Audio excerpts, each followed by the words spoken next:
This is the Aftermarket Radio Network.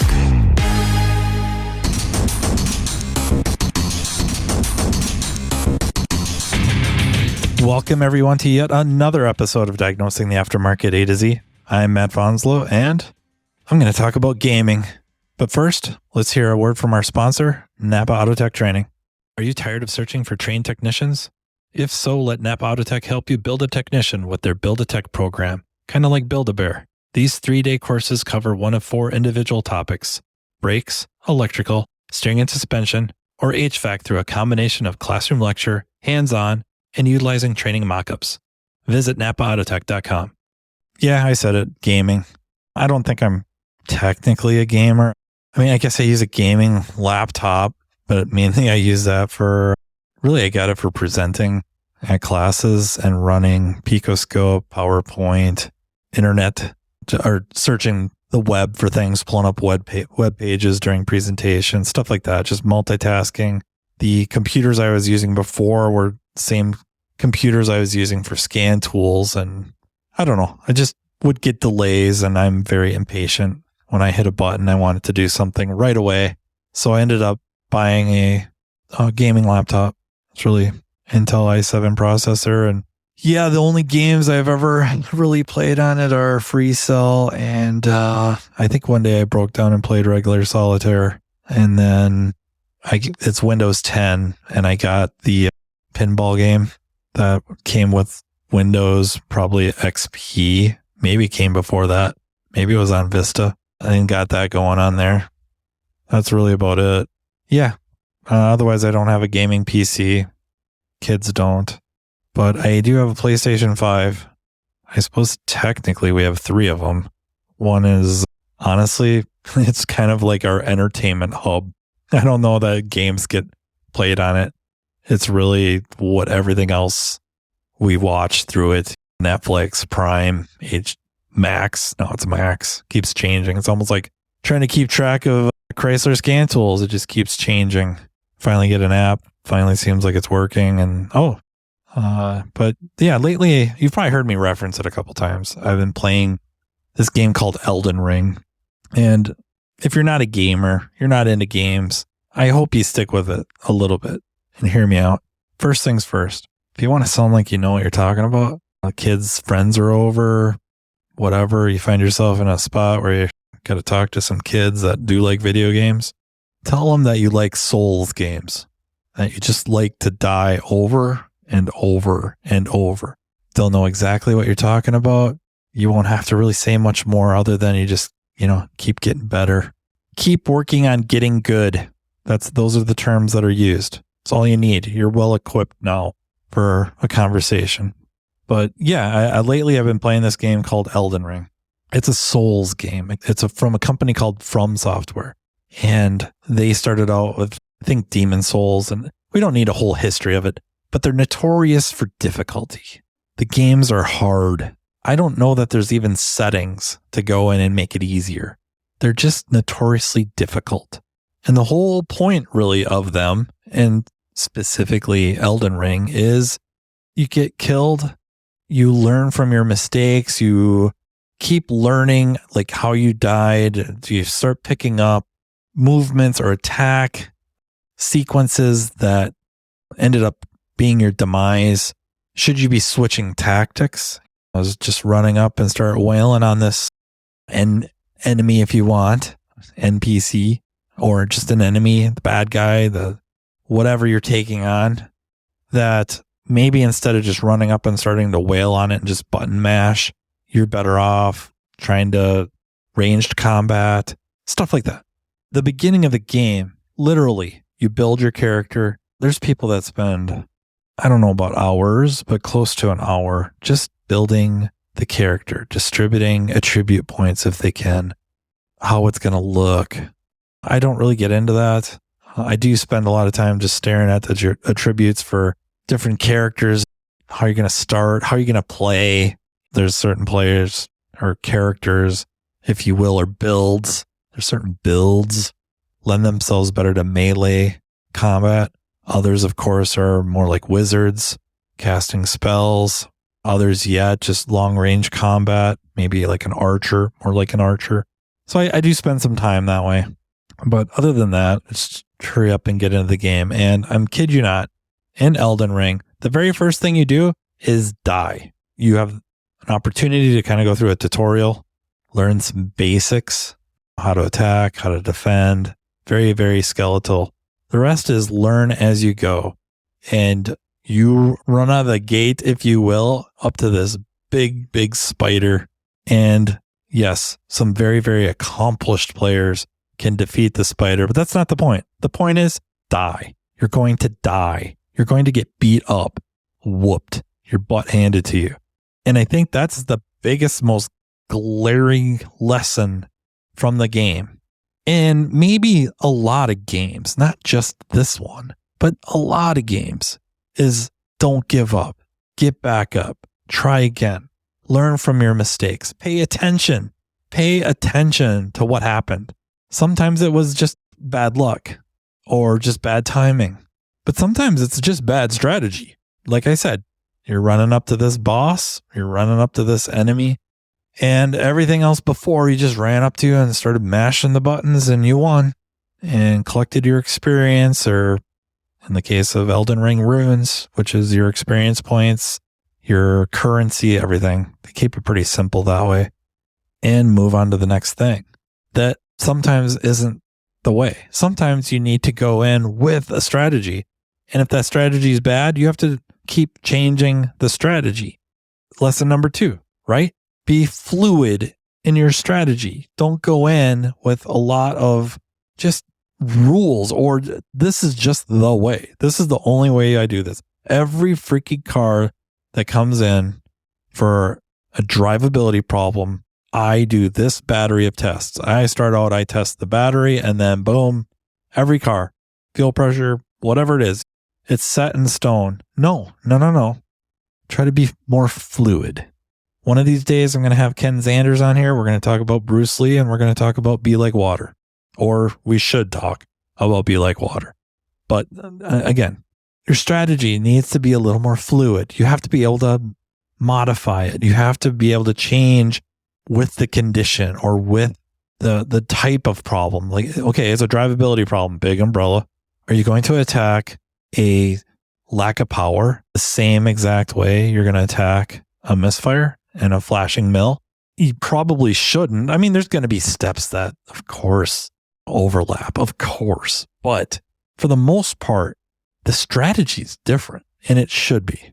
And then whatever strategy you're using, if it's not taking you where you need to go, you got to step back, reassess the strategy, and change it. Just like the freaking game.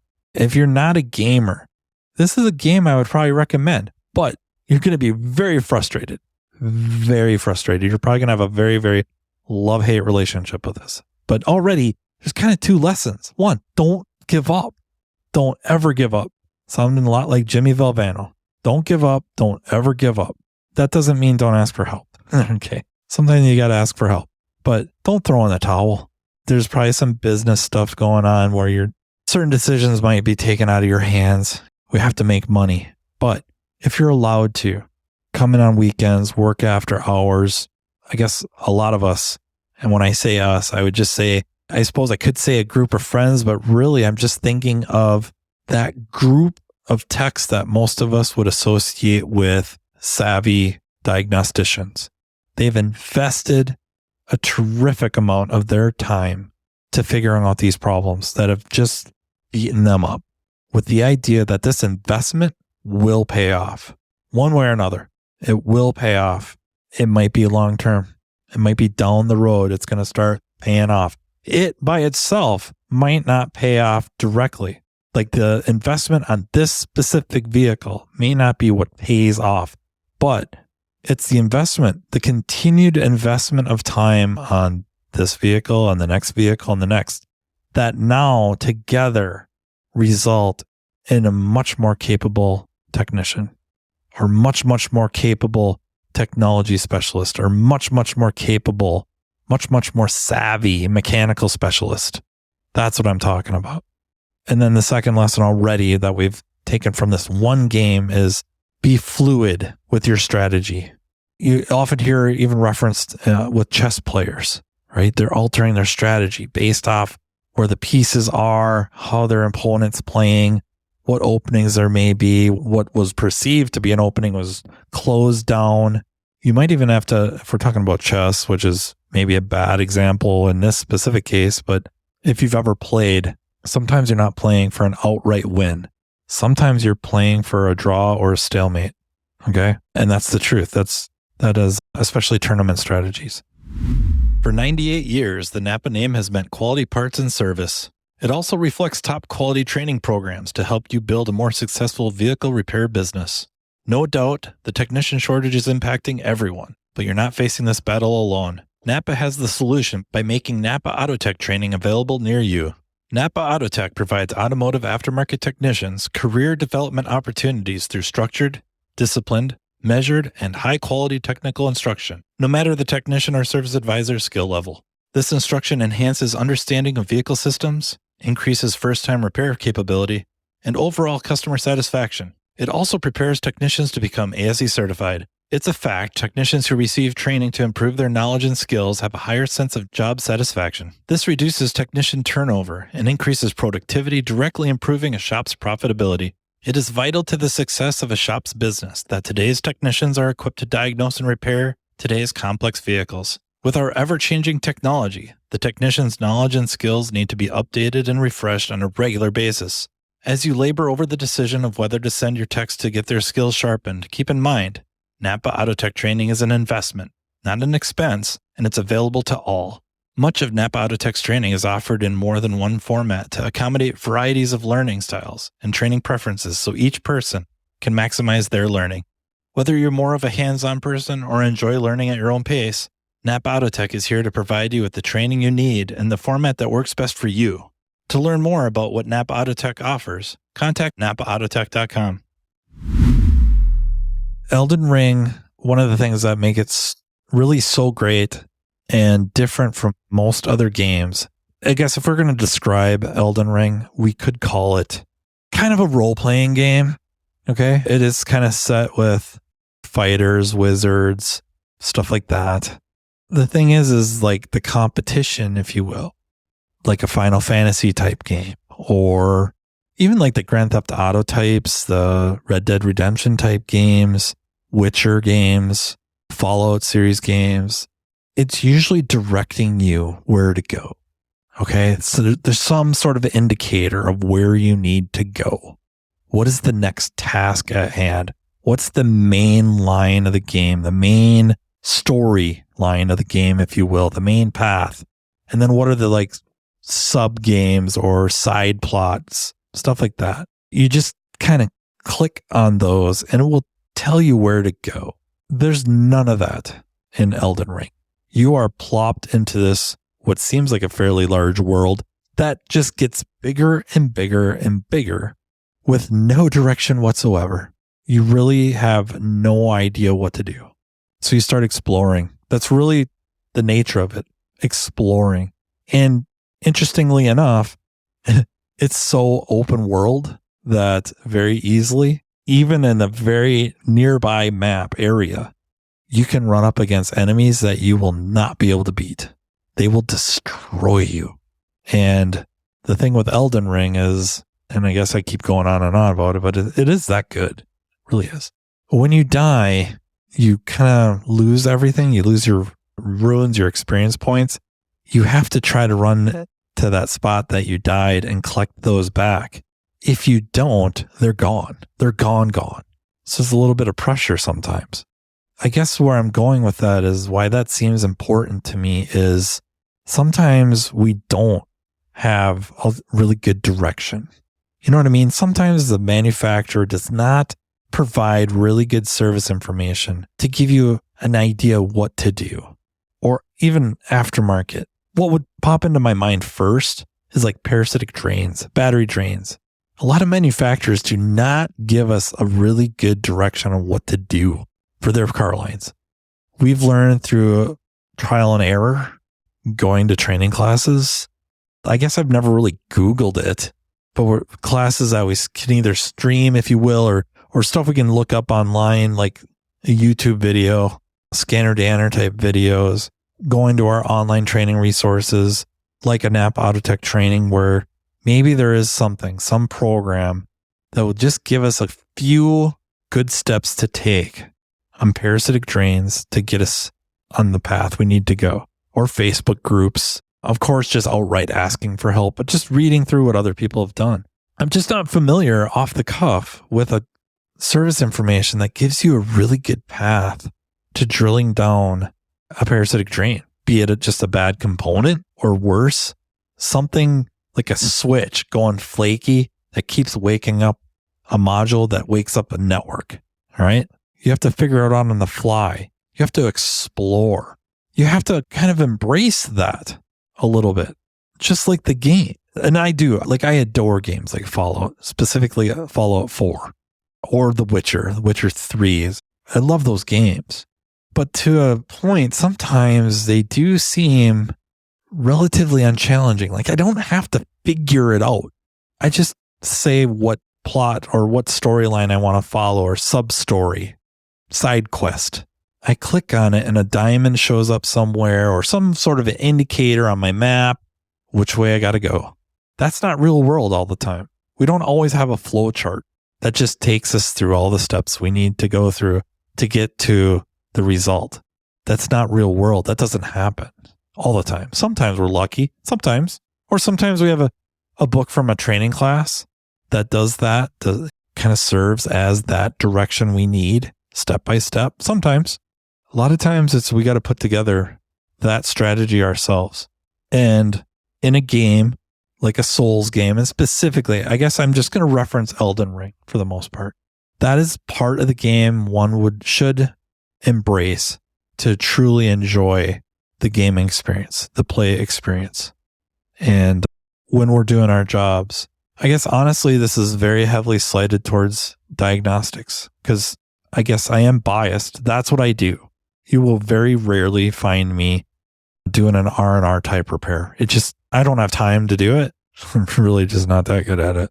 For R&R repair, maybe we do have a little bit more direction or a lot bit. A step by step, take this apart to get this part out. There is a process, there is a procedure to follow, and that would lend itself towards some of these other games. There isn't as much free thinking. However, those that are free thinkers that use the procedure as kind of a general guide, and maybe they end up following it because you have to. Otherwise, you just don't know. You've never done it before. But while you're in there, your eyes are open. You're paying attention, or you're looking over the process or the procedure before you start going, I don't think I got to take that apart. I think I could do this. I think I could sneak it through here. I think if I take this off instead, which isn't mentioned in the procedure, this thing will come right out. No problem. That's free thinking.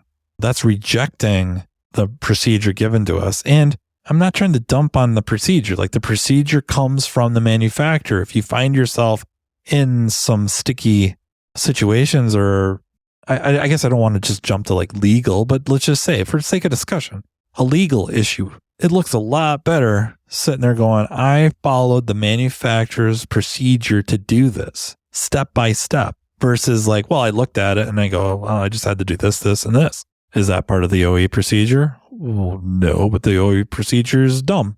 Yeah, I bet you that goes over really well. And that's not saying we need to follow the OE procedure every freaking time either, because as we all know, sometimes it is terrible. Sometimes it's wrong, it's broken, it's dumb. But food for thought. I mean, these are just really, to me, if you're into gaming at all, these are things that we deal with when we're playing these games that we can take to the shop. We can take it to work. We can use those things that we enjoy that make the gaming experience fun and bring it right to work with us. It translates quite well. And then with gaming, when you succeed, there's just that rush, that sense of accomplishment. And I think a lot of times we forget that we're at work. We kind of expect it. But I think it's kind of good. Not kind of. I think it is good. Not to let your head swell up or anything, but sometimes it's not a bad thing to have a bit of a sense of accomplishment, even on a mundane task or something we deem mundane. Like, I definitely don't see a problem. I would almost encourage people to step back, or while you're on that test drive. If you're like me, you're on the test drive, and if it fixed it, you're relieved. I have a sense of relief. The jig isn't up just yet, but also just a little bit of, maybe just a little bit short of patting yourself on the back. I think it would be okay to feel good about what you did and were able to do. And of course, the big ones, the ones that are killing you, and then you get it. Whether it's through just inspiration and boom, figured it out, or dumb luck. Sometimes it's better to be lucky than good. Feel good about that. Honestly, memory is linked to feeling. It really is. And again, I'm not saying to go overboard with this, and that's a relative statement, but having a certain good feeling from what happened, that sense of accomplishment, can get that memory to stick just a little bit better. And that's what really helps down the road, is remembering these situations, remembering what worked, remembering how you did something. And of course, we should make use of journaling. That by itself is terrific for memorization. That's also terrific for being able to level with yourself and just say, like, I didn't do this so well, but you know what? I did this really well. Like, I had a really good idea, or I had a really good conversation with somebody that gave me information that led to the repair, gave me information that led to shaving a lot of time off of this removal and replacement, anything like that. Over time, it just builds up into something very positive. So yeah, I just enjoy some success, just like you do from a video game. Sometimes you're relieved to finally defeat that boss or finish the game, and then have a little bit of a sense of accomplishment. And I think that's one thing with like Elden Ring, is being that it is so tough that you end up dying a lot. You go up against a boss of some sort, and it's just destroying you, and you're changing up strategies, and you just don't have a chance. That you try to go get your runes and then run away, get out of there, and work on leveling up. Go somewhere else and work on that and get better. I suppose the translation of that could be give up on this car and ship it. Maybe that is something that should happen. But then going and improving yourself so that if that vehicle comes back, or a vehicle similar to that comes back, you're going to be better. You're going to be better prepared. You're going to have better strategies, or more strategies to draw from, better equipment to improve the chances of success. I think that is a great comparison, that sometimes we have to back away, go do some improvements. And sometimes it is just tooling up. Sometimes it's going to get better weapons, be it in the game, our arsenal of diagnostic equipment, our arsenal of just tools, special tools. I mean, that's real world. And sometimes we can do that within a couple of days. Just order it up, get the tool there, and get the job done. Sometimes it's not. Sometimes it's like, well, I'm not ready to be purchasing just yet. The shop is just not in a position yet to be able to justify that cost. We have other things we need to do, and that's life. That is business. It's what we got to do. But can we get to the point where it isn't so much like that anymore? Can we get the business to where we need this tool, order it up? Maybe there's almost an agreement with tools that are under X amount of dollars, whatever that is, $100, $500, $1,000, $5,000. There's an agreement that if it's under X amount of dollars, just freaking get it. You don't have to go through management, order the thing, get it there. If it's more expensive, then yeah, we got to talk to management, show them why we need it. And then hopefully the business is in a position where, yeah, let's get it. Let's do it. Let's open up this market. Let's go after more of this type of work, whatever that may be. Yeah, I hope those of you that don't play video games kind of see where I was going with that. And if you've thought about playing a video game, if you handle a lot of failure for those successes that don't come often enough, that you give Elden Ring a chance. It's been out now for, like 2 years. So the cost of it has dropped significantly. Give it a whirl. And those of you that do play video games regularly, I hope this speaks to you. And if there's any times where you're struggling at work, you listen to this going, I could take a lot of the enjoyment I have from gaming and apply it to my job. I think it works quite well. If it doesn't, please let me know. Please send me an email at mattfanslowpodcast@gmail.com. I'd love to hear your comments. You can message me, instant messenger. Yeah, if you have ideas for further shows or want to be on, again, please drop me a message.